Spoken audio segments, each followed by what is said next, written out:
Hi everyone, good evening, welcome back to my channel. आज मैं share करने वाली हूँ आप लोगों के साथ में मोस्ट रिक्वेस्टेड वीडियो तब से जब से मैंने आप लोगों के साथ अपना किचन टूर शेयर किया है। तो आप में से बहुत सारे लोग हैं जो किचन की कॉस्ट जानना चाहते हैं कि कितना मुझे इसे बनवाने में खर्चा आया है। कई सारे मैसेजेस तब से मैं कंटिन्यूअस देखती रहती हूँ कमेंट सेक्शन में। तो आज मैंने प्लान किया कि आज ये वीडियो शूट करते हैं और एकदम शुरू से लेकर अभी तक कितनी कॉस्ट मुझे आई है, क्या चैलेंजेस मैंने फेस किए हैं, वो सब मैं आपके साथ शेयर करूं। मे बी ये वीडियो ना थोड़ी सी लंबी हो जाए क्योंकि हर चीज़ को मैं बताना चाहती हूँ बहुत ही डिटेल में। अगर बताऊँ तो अच्छी तरीके से बताऊँ, नहीं तो फिर बताने का कोई फ़ायदा नहीं है। तो मे बी वीडियो थोड़ी लंबी हो जाए, बट आप जैसा मैंने कहा मैनेज कर लेना। और अगर आप लोगों में से किसी ने भी मेरा किचन टूर अभी तक नहीं देखा है तो जाके उसको चेकआउट कीजिए। लिंक आपको मैं डिस्क्रिप्शन में दे दूँगी और यहाँ कहीं मैं आई कार्ड में भी दे दूँगी।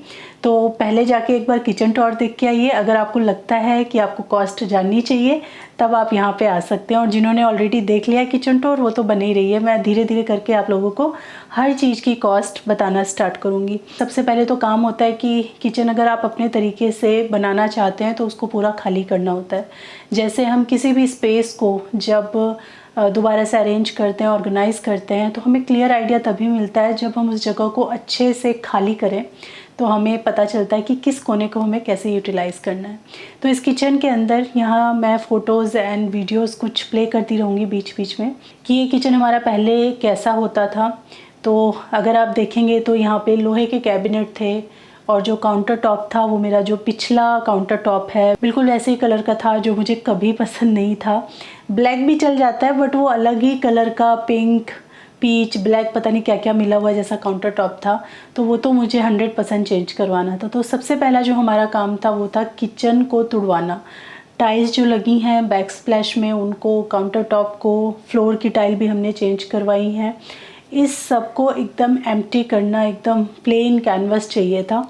तो इसको जो तुड़वाने में खर्चा आया है, मैं अपना कॉस्ट बता रही हूँ इसलिए मैं बता रही हूँ, लेकिन ये डिपेंड करता है कि आपका कितना बड़ा किचन है, उसके ऊपर डिपेंड करता है। क्योंकि पर स्क्वायर फीट के हिसाब से वो आप लोगों से चार्ज करते हैं जो मिस्त्री होते हैं। तोड़ने का भी पर स्क्वायर फीट चार्ज होता है, देन बिल्ड करने का भी, टाइल्स लगाने का भी, कुछ भी बनाने का भी ऐसे ही चार्ज होता है। सबसे पहले हमने तुड़वाया तो वो हमने दिहाड़ी पे करवाया, मतलब पर डे के हिसाब से करवाया। तो किचन को तुड़वाने में 4 से 5 दिन हमको लग गए थे और उसमें टोटल जो खर्चा आया था वो था 3200 रुपये का। और किचन या कोई भी स्पेस अपना बनवाने के 2 तरीके होते हैं, 2 नहीं मैं कहूँगी 3 तरीके होते हैं। या तो आप ओवरऑल जितना भी आपको किचन से लेकर ड्राइंग रूम से लेकर कहीं भी जितना भी काम करवाना है, चाहे वो आपका प्लम्बिंग का हो, चाहे आपका मिस्त्री का काम हो, टाइल्स का काम हो, इलेक्ट्रिशियन का काम हो या फिर वुड वर्क हो, वो सारा का सारा आप किसी एक कॉन्ट्रैक्टर को दे दें और वो सब कुछ बना के देगा। आपको कुछ करने की ज़रूरत नहीं है, सिर्फ पैसा देना होता है। दूसरा जो तरीका होता है वो होता है कि आप अलग अलग लोगों को सेलेक्ट करें। जो तरीका हमने चूज़ किया था, आप अलग अलग लोगों को सेलेक्ट करें और उनको कॉन्ट्रैक्ट दें। और ये भी कॉन्ट्रैक्ट बेस पे हुआ, लेकिन अलग अलग लोगों को सेलेक्ट करना ये आपकी अपनी ज़िम्मेदारी होगी और फिर उनको चेस करना, उनसे काम करवाना वो भी आपकी ज़िम्मेदारी होगी। जो फर्स्ट तरीका होता है उसमें ये है कि आप एक पर्सन को जानते हैं, अब आपने डेट बता दी मुझे 2 महीने बाद, 3 महीने बाद चाहिए। अब आपको कोई झकझक नहीं, आप अपने घर में आराम से बैठो, वो इलेक्ट्रीशियन, प्लम्बर, वुड वर्क, मिस्त्री सब वो लेकर आते हैं, इवन पेंटर एंड एवरीथिंग वो अरेंज करते हैं और आपको लास्ट में आपका घर हैंड ओवर हो जाता है। हमने जो तरीका किया था वो दूसरा वाला किया, हमने अलग अलग लोगों को सेलेक्ट किया है और देन उनसे हमने काम करवाया। थर्ड तरीका ये है कि आप दिहाड़ी पे काम करवाएं, मतलब एवरी डे के हिसाब से। तो ये तो बहुत ही ज़्यादा हेडेक वाली चीज़ है। इसमें तो आपको काम धाम छोड़ के बैठना पड़ेगा और सब लोगों के साथ लगना पड़ेगा। इसमें क्या होता है, आप एक तरफ मिस्त्री लगा दीजिए, एक तरफ वुड वर्क वाले लगा दीजिए, आप मटेरियल खुद परचेज़ करिए और आप उनको मटेरियल ला के दीजिए और वो काम करेंगे। सबसे पहले जो काम होता है वो है डिज़ाइन करने का काम। अगर आप खुद डिज़ाइन कर रहे हैं तो आपका एक फ्रेम तैयार होना चाहिए माइंड में, मुझे क्या कहाँ चाहिए। और अगर आप किसी को हायर कर रहे हैं, वो बंदा, वो पर्टिकुलर इंसान आपका तैयार होना चाहिए कि हाँ मुझे इस डिज़ाइनर से सब कुछ नक्शा बनवाना है और ऐसे ऐसे अपना किचन तैयार करना है। तो जैसे मुझे किचन बनाना था या कुछ और घर में काफ़ी चेंजेस हमने करवाए हैं, उसके हिसाब से सबसे पहले सिविल वाले से भी पहले हमने यहाँ पे जो हमारे कारपेंटर हैं उनको बुक किया था। तो उनका हमने काम देखा, हमें काम पसंद आया तो उनको हमने पहले बुक किया। तो आपके दिमाग में फ्रेमिंग है कि आप कहाँ किचन क्या बनवाना चाहते हो, उसको वो सुनते हैं और उसके बाद वो अपनी सजेशंस देते हैं। आपके दिमाग में जो डिज़ाइन है जहाँ आप चीज़ों को रखना चाहते हो और उसके हिसाब से उनकी सजेशन के साथ मिलके फिर आपके किचन का या आपके घर का नक्शा तैयार होता है और उस नक्शे के अकॉर्डिंग ही सिविल वर्क, इलेक्ट्रीशियन और प्लम्बर चलते हैं। सबसे पहले काम तो सिविल वर्क का होता है, लेकिन उससे पहले भी डिज़ाइनिंग का काम, नक्शे का काम हो जाना चाहिए ताकि आपको किसी भी स्टेज में ना किसी भी दिक्कत का सामना ना करना पड़े। जब हमने कारपेंटर को बताया कि हमें ऐसे ऐसे चाहिए, मैंने अपना भी उनको बताया, तब उन्होंने मुझे एक 2D मैप बना के दिया। मैं यहाँ पे लगा दूँगी कि किस तरीके से उन्होंने मुझे 2D दिया। फिर 2D में जो भी मुझे चेंजेस लग रहे थे वो मैंने करवाए और उसके बाद उन चेंजेस के बाद मुझे 3D प्रोवाइड हुआ, वो भी मैं यहाँ पे लगवा दूँगी। अब यहाँ पे मैंने डिसाइड किया कि मुझे बेसिन कहाँ रखना है, मुझे अपना कुक टॉप कहाँ रखना है, चिमनी कहाँ लगेगी, उसकी हाइट क्या होगी, ये मैंने नहीं, मतलब वो डिज़ाइनर जो है वही डिसाइड करते हैं। बस मैंने ये बताया था मुझे यहाँ कुक टॉप चाहिए, यहाँ मुझे ओवन चाहिए, यहाँ फ्रिज चाहिए और यहाँ पे मुझे अपना जो बेसिन है वो चाहिए। उसके अकॉर्डिंग नक्शा बना। पेंट्री के लिए भी मेरे दिमाग में बिल्कुल सेट था कि मुझे पेंट्री और अपना OTG की जो साइड है वो इधर चाहिए, यहाँ पर मुझे क्रॉकरी यूनिट चाहिए। तो जितने भी मेरे थॉट थे जो मुझे चाहिए था वो मैंने उनको बताया, उन्होंने फिर 2D एंड 3D प्रोवाइड किया। अब इस 2D और 3D के हिसाब से आपके किचन में या किसी भी स्पेस में बहुत सारे, मेन तो किचन में ही होता है, बहुत सारे चेंजेस होते हैं। जो होता है इलेक्ट्रिशियन का, टाइल्स लगने से पहले आपका पूरा प्लम्बिंग का काम, क्योंकि अंडरग्राउंड होता है तो प्लम्बिंग एंड इलेक्ट्रिशियन का काम एकदम एक्यूरेट हो जाना चाहिए। अगर उसमें कोई भी दिक्कत होती है ना तो फिर आपको सारा टाइल वगैरह फिर से तोड़ना पड़ेगा उस जगह का। तो ये एक होता है ना, बहुत ही कोऑर्डिनेशन से आपको करवाना होता है काम। तो फिर हमने जब कारपेंटर को डिसाइड कर लिया, उन्होंने हमें मैप वगैरह दे दिया, तो फिर वो एक दिन आए और उस दिन जो हमारे सिविल वर्क वाले हैं, जो हमारे प्लम्बर हैं और जो हमारे इलेक्ट्रिशियन हैं, उन तीनों को एक साथ उन्होंने हर चीज़ समझा दी कि कहाँ से कितनी पाइप अंदर जाएंगी, कहाँ पर हमें लाइट के पॉइंट चाहिए। जैसे इनमें भी लाइट्स लगी हुई हैं, ये आप देखो ना, तो इनमें भी मैंने लाइट्स लगवाई हैं और नीचे भी पूरा जो स्ट्रिप लाइट्स होती हैं वो भी लगी हैं। तो इनके पॉइंट पहले से ही निकालने ज़रूरी हैं। और ये जो मेरा कुक टॉप है, इनमें जो वो इनबिल्ड लाइटर टाइप का होता है ना, इसमें बैटरी वाला नहीं है, वो इसमें इलेक्ट्रिसिटी वाला है। तो इसके लिए इलेक्ट्रिक पॉइंट चाहिए, मेरे डिशवॉशर के लिए इलेक्ट्रिक पॉइंट चाहिए। RO कहाँ लगेगा, तो इस हिसाब से उन्होंने प्लम्बर को और इलेक्ट्रिशियन को और साथ में जो हमारे सिविल वर्क वाले थे, यानी टाइल्स वगैरह लगाने वाले जो मिस्त्री थे, उन सबको समझा दिया और उसके बाद फिर हमारा काम प्रोसीड हुआ। और इसी बीच में हम लोग घूम घूम के टाइल सेलेक्ट कर रहे थे हर जगह जा जाके। तो हमने कैसे करवाया, हमने फ्लोर की टाइल चेंज करवाई हैं। जितना आप ये प्लेटफॉर्म देख रहे हैं, इनके पीछे की साइड में हमने टाइल्स लगवाई हैं। तो बैक साइड पे भी टाइल्स लगी हैं, वो इस वजह से लगाई हैं एक एक्स्ट्रा प्रोटेक्शन के लिए कि सीलन वगैरह ना आए। तो इसमें अलग टाइल लगती है जिसको कॉमर्शियल टाइल कहा जाता है। कॉमर्शियल टाइल जो होती है उनको दिखना तो होता नहीं है, वो पीछे की तरफ एकदम बैकग्राउंड में चली जाती हैं। तो ये थोड़ी सी पतली, लो क्वालिटी की और थोड़ी सस्ती टाइल्स होती हैं और ये आपको 25 रुपीज़ पर स्क्वायर फीट के आसपास ऐसा कुछ मिलेगा, कुछ 25 रुपये, कुछ 26 रुपये। और ये टाइल्स अगर आप लोकल में जाते हो ना तो आपको सस्ती भी मिल जाएंगी, लेकिन हमने जितनी टाइल्स अपने घर में यूज़ करी हैं वो कजारिया ब्रांड की करी हैं, तो वो थोड़ा सा और हायर साइड पे होता है। तो कॉमर्शियल टाइल ऐसे आपको 15 से 18-20 रुपये में भी मिल जाता है, लेकिन हमारा जो था वो 25-26 के आसपास था पर स्क्वायर फीट। तो उसके हिसाब से जितनी ज़रूरत थी, हमें मिस्त्री ने बता दिया था कौन सी टाइल कितनी चाहिए, उस हिसाब से हम ले आए थे।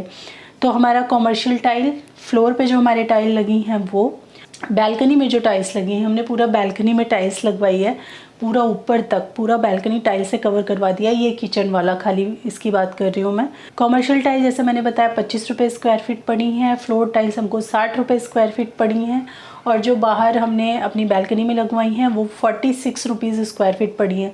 तो इन टोटल जो टाइल्स का खर्चा मिला के हमको पड़ा है वो लगभग 25,000 के आसपास पड़ा है। और जो टाइल्स लगाते हैं, मतलब जो मिस्त्री होते हैं, वो भी स्क्वायर फीट के हिसाब से लेंगे।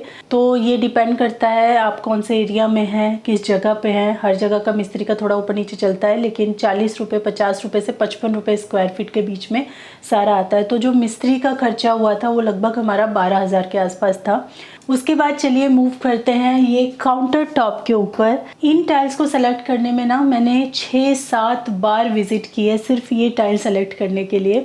टाइल क्या कहूँ मैं इसको, ये पत्थर है, स्टोन है, और इसमें हमारे पास 3 ऑप्शन थे। जब से हमारा घर लेने का डिसाइड हुआ था, जब से हमने पेमेंट किया था, तब से मैंने शुरू कर दिया था अपना रिसर्च ऑनलाइन कि क्या चल रहा है, क्या ट्रेंड में है, कौन सा पत्थर अच्छा होता है, कौन सा कलर अच्छा लगेगा। बहुत कुछ मैं हमेशा देखती रहती थी। तो मेरे पास 3 ऑप्शन थे, एक तो ग्रेनाइट था, एक था क्वार्ट्स और एक होता है नैनो वाइट। ग्रेनाइट तो हमारा एकदम चला गया था, हमें ग्रेनाइट नहीं लगवाना था। तो अभी जो ट्रेंड में है वो या क्वार्ट्स है या फिर नैनो वाइट है। तो मेरी सुई क्वार्ट्स पे अटकी हुई थी, हस्बैंड जो है नैनो वाइट के लिए ज़्यादा उनका मन था। हम लोग जब बोकारो गए थे, आपको याद होगा, जो हस्बैंड के फ्रेंड हैं जिनके हमने स्टे किया था, उनका अपना पूरा स्टोन्स एंड टाइल्स की उनकी शॉप है बोकारो में, तो उन्होंने भी नैनो वाइट ही सजेस्ट किया था। फिर मैंने जो अपना रिसर्च किया उसमें मुझे पता चला कि नैनो वाइट का काम करने वाले लोग ना जल्दी मिलते नहीं हैं, क्योंकि वो पत्थर पे काम करना थोड़ा मुश्किल भी होता है। दूसरा, नैनो वाइट में जो मुझे कलर मिल रहा था मुझे वो उतना पसंद नहीं आ रहा था। वाइट में भी हज़ारों शेड्स होते हैं, जब आप जाओ बाहर तब पता चलता है। तो मुझे वो शेड नहीं चाहिए था। अगर आप गौर करोगे ना तो ये एकदम वाइट नहीं है, जैसा दूध जैसा सफ़ेद जो वाइट होता है, ये वैसा वाइट नहीं है। तो फिर हमने डिसाइड कर लिया कि हम क्वार्ट्स में ही जाएंगे, क्योंकि क्वार्ट्स में आपके पास इतने ऑप्शंस होते हैं ना, वाइट के भी, और अलग अलग तरीके के कलर्स हैं उसमें। जब ये डिसाइड हो गया कि हमें क्वार्ट्स चाहिए, फाइनल हो गया, तब बारी आती है कि कलर क्या सेलेक्ट करें, कौन सी चीज़ें एक साथ अच्छी लगेंगी। और ये जो सारे कलर्स, कॉन्ट्रास्ट, हर चीज़ है, ये हमारा अपना सिलेक्शन है।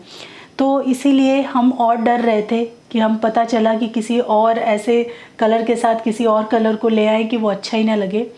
तो हम 5-6 बार गए हैं शॉप्स पे, और हर बार हमें अलग क्वार्ट्स पसंद आता था। हमने ओसिस पसंद किया एक बार हमने वनीला करके एक शेड है क्वार्ट्स में। आप जाओगे ना तो आपको पता चलेगा, IGL की वेबसाइट पे आपको बहुत सारे ऑप्शंस मिल जाएंगे। एक बार हम वनीला फ़ाइनल करके आ गए, एक बार हम ओसिस करके एक कलर है वो फ़ाइनल किया।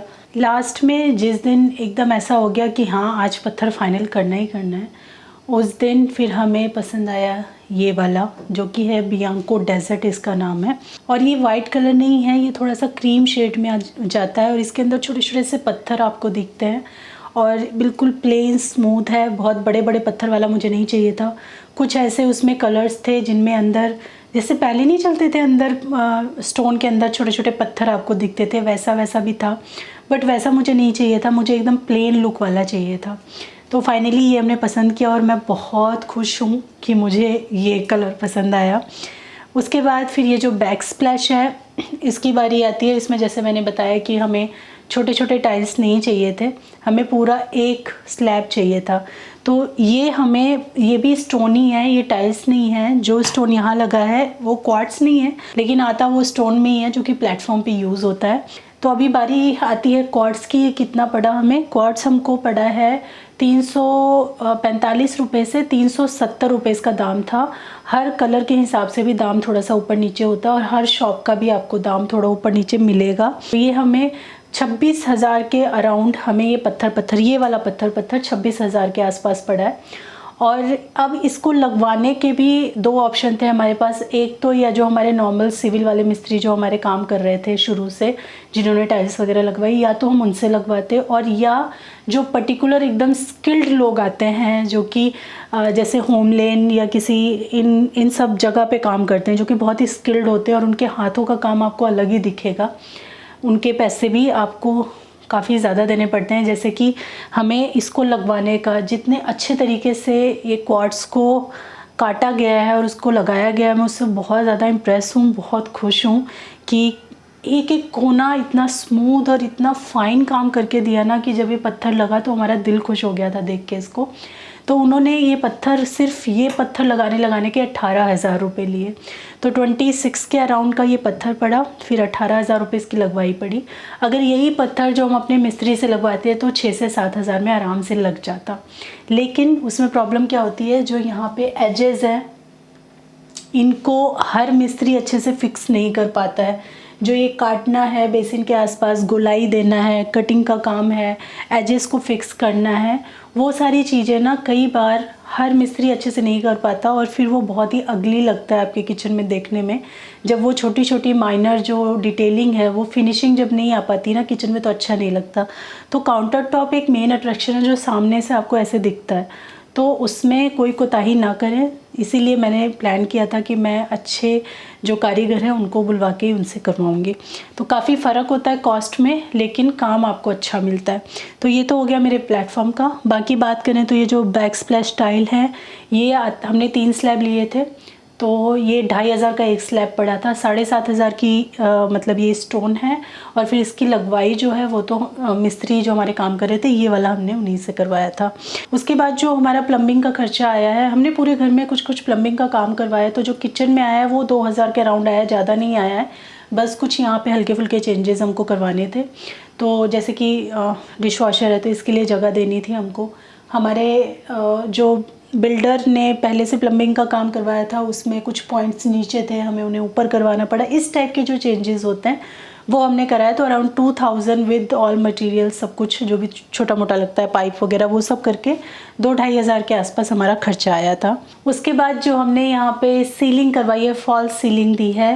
ये हमने पूरा किचन में फॉल्स सीलिंग दिया है, क्योंकि किचन का जो ये पोर्शन है, यहाँ पे एक पिलर था। पिलर की वजह से किचन बड़ा ही अजीब सा उबड़ खाबड़ सा दिखता था, इधर भी पिलर उधर भी पिलर, और ये पिलर काफ़ी आगे तक था।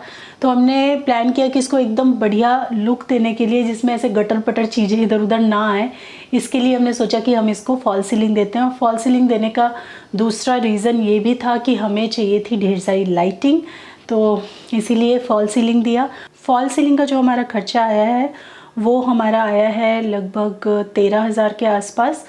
मतलब फॉल सीलिंग हमने और रूम्स में भी करवाई है, लेकिन मैं किचन का बता रही हूँ। 13,000 लगभग आया है। और इलेक्ट्रिशियन का जो खर्चा आया है हमारा, लगभग हमारा 6 से 7,000 इलेक्ट्रिशियन का भी खर्चा लगा है।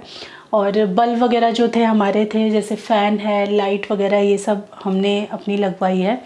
तो उनका अगर खर्चा हम काउंट करें तो लगभग 4 से 5,000 की लाइट्स एंड ऑल, ये सब लाइट का खर्चा हमको लगा है। उसके बाद मोस्ट इम्पॉर्टेंट थिंग वो है वुड वर्क। और आप में से ना कई लोग पूछ भी रहे थे मुझसे कि आपने किसी कंपनी से, जैसे होमलेन वगैरह, कॉन्ट्रैक्ट लेके किचन बना के आपको देते हैं, उनसे करवाया? नहीं, हमने उनसे नहीं करवाया, क्योंकि उनका प्राइस बहुत ज़्यादा हाई जाता है। लेकिन जो हमारे कारपेंटर हैं उनका काम हमें बहुत पसंद आया। तो इन्होंने सबसे पहले जो मुझे एस्टिमेट बना के दिया था वो था 1,32,000 रुपये का।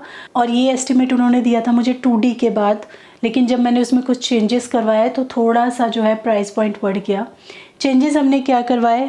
पहला सबसे चेंज तो था कि उन्होंने यहाँ पे 5 ड्रॉर दी थी, मैंने 6 करवाई। उस साइड ड्रॉर्स नहीं थी, उस साइड ड्रॉर करवाई।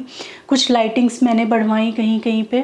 और ये जो हमारा क्वार्ट्स है, इसको एक्स्ट्रा सपोर्ट देने के लिए मैंने इसके ऊपर सारा काम हो जाने के बाद ऊपर से ना एक और बोर्ड जो है वो चलवाया है, ताकि कभी भी ये क्वार्ट्स जैसे धस के टूट जाते हैं। क्योंकि ये सारी चीज़ें मैंने ऑनलाइन देखी थी कि आपको एक प्लेटफॉर्म डलवाना रहता है, और किस तरीके से इनकी प्लेसिंग की जाए, कैसे मजबूती लाई जाए, उसके लिए भी मैंने बहुत सारी वीडियोस रिसर्च की थी। तो उसके हिसाब से मैंने वो सब करवाया। हालांकि वो बोल रहे थे कि उसकी ज़रूरत नहीं है, जो कारपेंटर हैं वो बोल रहे थे कि ज़रूरत नहीं है, ऐसे ही ये बहुत मजबूत रहता है। लेकिन मैंने, जो मेरे दिमाग में था ना कि कोई भी एक ना जगह मैंने ऐसे छोड़ी नहीं है कि किसी के बोलने से मैंने मान लिया हो। मेरे मन में जो था, मैंने सारे, जितने मुझे लग रहा था कि आगे जाके कुछ दिक्कत हो सकती है, वो सारे डाउट मैंने अपने क्लियर करके तभी काम करवाया। तो इन सब की वजह से ना मेरी कॉस्ट किचन की थोड़ी बढ़ गई। और ये सारे चेंजेस के बाद जो मेरी कॉस्ट आई थी वो थी 1,60,000 रुपये की। और यहाँ पे ना एक हमने चेंज और किया। एक तो जो ग्रीन बोर्ड आता है ना, 710 कुछ उसको बोलते हैं, जो कि टर्माइट प्रूफ और वाटर प्रूफ समथिंग होता है, वो बोर्ड वो लगा रहे थे। तो वही बोर्ड हमने लगवाया, लेकिन हम ब्रांड में स्विच करके गए। जो वो इस प्राइस में हमको दे रहे थे वो वाला बोर्ड दे रहे थे। हमने लिया एक्सेंटेसा का बोर्ड तो वही है, टर्माइट प्रूफ ग्रीन बोर्ड, लेकिन एक्सेंटेसा कंपनी का स्टैंप लगने से उसका प्राइस थोड़ा सा बढ़ गया। तो मतलब 15 से 16 हज़ार का हमें उसमें भी ऊपर जाना पड़ा। तो ये सब कुछ करके हमें 160 का बजट मिला हमारे किचन के लिए, जिसमें ये जो साइड यूनिट है और ये जो सॉफ्ट क्लोज़र हैं सारे, ये सब कुछ मतलब पूरा किचन इंक्लूड था उसमें। एसेसरीज़ को छोड़ के, लाइक चिमनी एंड वो सब जो है वो छोड़ करके सारा वुड वर्क सब कुछ उसमें इंक्लूड था। जो मैं बोर्ड अभी बता रही थी उसका नाम है HDHMR, और वही चलता है आजकल। टर्माइट प्रूफ, वाटर प्रूफ वगैरह होता है ना, तो उसकी लाइफ काफ़ी अच्छी होती है और काफ़ी दिनों तक किचन आपका, उसमें कोई भी दिक्कत आपको नहीं आती है। और जो मैंने किचन पैनलिंग करवाई है एंट्री वे पे किचन के, वो पैनलिंग, और एक जगह और हमने पैनलिंग करवाई है, वो मैं बाद में आपको दिखाऊंगी। वो पैनलिंग मिला के कुछ 13,000 का खर्चा था। तो अगर किचन का मैं अलग से बताऊं तो लगभग 5,000 के अराउंड ये जो पैनलिंग का है ये हमको खर्चा आया है। तो चलिए अब मूव करते हैं एसेसरीज़ पे। जो एसेसरीज़ मैंने लगवाई हैं किचन में, सबसे जो मेन होता है हमारा, वो हमारा कुक टॉप होता है। आप जितने भी ब्रांड देखोगे ना, जितने भी ब्रांड देखोगे सबके स्टोर्स पे मैं जा चुकी हूँ, और सारे मैंने चूल्हे देखे, उनके डिज़ाइंस देखे, और फिर फाइनली हमें ये कैफ़ ब्रांड का ही चूल्हा, बार बार मेरे दिमाग में कैफ़ यही चल रहा था, क्योंकि उनकी डिज़ाइंस बड़ी मॉडर्न और बड़ी अच्छी सी मुझे लग रही थी। तो ये कैफ़ का चूल्हा हमने फ़ाइनल किया। इसके जो स्टैंड हैं ये सारे कास्ट आयरन में हैं, और इन चारों चूल्हों में से ये वाला जो चूल्हा है, इसमें एक ऐसा फीचर है जिससे अगर दूध वगैरह कुछ बॉईल होके गिर जाता है, कुछ उफन जाता है, तो फिर ऑटो कट हो जाती है गैस, जो कि एक सेफ्टी फीचर है। लेकिन वो सेफ्टी फीचर जो है चारों गैस में भी आता है, जो कि मुझे नहीं चाहिए था, और दुकान वालों ने भी यही सजेस्ट किया था, कैफ़ वालों ने, कि एक में ठीक है, सब में आप मतलब वैसा मत रखो, नहीं तो उससे फिर प्रॉब्लम्स आ सकती हैं। तो इसका रिव्यू तो मैं बाद में करूँगी, अभी सिर्फ मैं प्राइस बता देती हूँ कि ये मुझे पड़ा है 34,000 का। थोड़ा सा महंगा है, बट मैं क्या करूँ, मुझे डिज़ाइन और स्पेसिफिकेशन सब कुछ इसी में पसंद आ रहा था। हमें भी थोड़ा अपने बजट के हिसाब से ऊपर लग रहा था। मैंने 25-26 तक सोचा था, लेकिन जब मैं लेने गई और कुछ फाइनल ही नहीं हो रहा था, जो पसंद आ रहा था वो 34 का था। बहुत सोच विचारने के बाद मैंने फ़ाइनल किया कि नहीं, मुझे जो पसंद है मैं उसमें कॉम्प्रोमाइज़ नहीं करूँगी। तो ये 34,000 का हमारा चूल्हा है, और ये जो एलिका की हमारी चिमनी है ये है 17,000 की। बाकी जो इंस्टॉलेशन है और ऊपर से लगा वो सब लगा के तो ये 19 साढ़े 19 की पड़ गई, क्योंकि ये जो पाइप है ना हमारा, ये पाइप भी अलग से मिलता है, तो इसका भी प्राइस देना पड़ता है। फिर जो आते हैं भैया इंस्टॉल करने, उनका भी प्राइस देना पड़ता है, तो वो करके 19 के अराउंड पड़ी। वैसे जो इसका प्राइस है वो 17 का ही है। उसके बाद हमारा है ये सिंक। वैसे तो जो नॉर्मल स्टेनलेस स्टील के किचन सिंक होते हैं वो बहुत कम प्राइस से भी शुरू होते हैं, 700-800 हज़ार रुपये से भी शुरू हो जाते हैं, लेकिन मुझे अच्छा क्वालिटी का, वो थोड़ा सा प्रीमियम दिखने वाला सिंक है वो चाहिए था। मेरा हिंदवेयर का है, इसमें सिल्वर लाइन भी काफ़ी चलता है, लोटस का भी काफ़ी चलता है, और आप जब जाओगे ना शॉप पे तो आप ही एक्सप्लोर करोगे तो न जाने कितने नाम आपको पता चलेंगे। तो ये वाला जो सिंक है ये इसका साइज़ है 18x24, और इसका प्राइस है 10,000 रुपीज़। इसमें 25 ईयर्स की आपको वारंटी मिलती है। कोई भी रस्ट डेंट कुछ भी इस पे लगता है तो वो लोग इसको रिटर्न कर लेते हैं। उसके बाद बात करते हैं मेरे इस फेवरेट टैप की। मुझे यही चाहिए था, ऐसा ही वाला जिसमें स्प्रे भी हो जाए और नॉर्मल जो टैप चलता है वैसे भी चले। तो इसमें 2 मोड चेंज हो जाते हैं, और फिर आप इसको पुल आउट भी करके और क्लीनिंग कर सकते हो उससे। तो ये वाला जो है मुझे पड़ा 5,500 का। लेकिन अगर आप उसमें जाओगे ना, जो बहुत ही अच्छे अच्छे ब्रांड हैं, जैगवार एंड ऑल, उनके अंदर तो 17,000 18,000। और एक जगह तो मैं गई थी जहाँ मैं घुसी, अरे बड़े अच्छे अच्छे टैब्स दिख रहे हैं, और उन्होंने मुझे जो प्राइस बताया 84,000 75,000। मैंने कहा हे भगवान, लाख लाख रुपए का टैब भी आता है। मुझे तो पता ही नहीं था कि इतने टैब भी आते हैं, इतने महंगे महंगे। बट ये मेरा इतना महंगा नहीं है, सिर्फ 5,500 रुपये का है। 5,500 रुपये सुनने में बहुत ज़्यादा मुझे भी लग रहा है, लेकिन जब आप ऐसी जगह पे जाके घूम के आओगे ना तो ये सस्ता लगेगा, क्योंकि मिल ही नहीं रहा था। वैसे भी कोई अच्छा लोगे ना आप स्टील का, तो 5,000 4,000 से इनकी स्टार्टिंग ही होती है। तो 5,500 ओके है इसके लिए, और ये रेडॉन ब्रांड का है। आई रियली होप कि मैं कुछ भूली नहीं हूँ। अगर कुछ भूली होंगी तो बीच में मैं एकदम से प्रकट होकर ना दूसरे कपड़ों में बता दूँगी कि हाँ ये भूली हूँ मैं। लेकिन सारा जो प्राइस है वो स्क्रीन पे आपको मेंशन हो गया होगा, और जो इम्पोर्टेंट पॉइंट्स थे वो भी मैंने कवर कर लिए हैं। तो होपफुली आपको पूरा कॉस्ट भी मेरे किचन का मिल गया होगा। और जहाँ तक मुझे लगता है, मैंने और लोगों के किचन भी देखे हैं, ऑनलाइन भी काफ़ी रिसर्च किया है, बहुत सारी वीडियोस भी हैं ऑनलाइन जिन्होंने अपना किचन बनवाया, मेरी तरह जो वीडियोस पोस्ट करते हैं उनके भी मैंने देखे हैं। तो कहीं ना कहीं अगर मैं कंपेयर करूँ तो मुझे लगता है मेरा किचन काफ़ी रीज़नेबल बन गया है, इतना महंगा नहीं पड़ा। वो इस वजह से क्योंकि हर चीज़ हमने खुद जाके ख़रीदी, खुद सेलेक्ट करी है, हमने एकदम से किसी को कॉन्ट्रैक्ट नहीं दे दिया। तो मुझे इस वजह से लगता है कि हमारा किचन सस्ता तो नहीं कहूँगी लेकिन बहुत महंगा भी नहीं है। तो होपफुली आप लोगों को अपने क्वेश्चन के आंसर मिल गए होंगे। अगर अभी भी आप लोगों का कोई क्वेश्चन है तो आप लोग मुझसे पूछ सकते हैं कमेंट सेक्शन में। मैं पूरी तरह से कोशिश करूँगी कि उनको रिप्लाई करूँ, या तो वीडियो में, या फिर अगर छोटा कोई सवाल होगा तो उसको मैं कमेंट सेक्शन में ही आपको बता दूँगी। चलिए, अगर आपको मेरा किचन और आज की वीडियो पसंद आई है तो वीडियो को लाइक ज़रूर कीजिएगा। मैं मिलती हूँ आपके साथ अपनी नेक्स्ट वीडियो में। तब तक के लिए thanks for watching, take care, bye bye.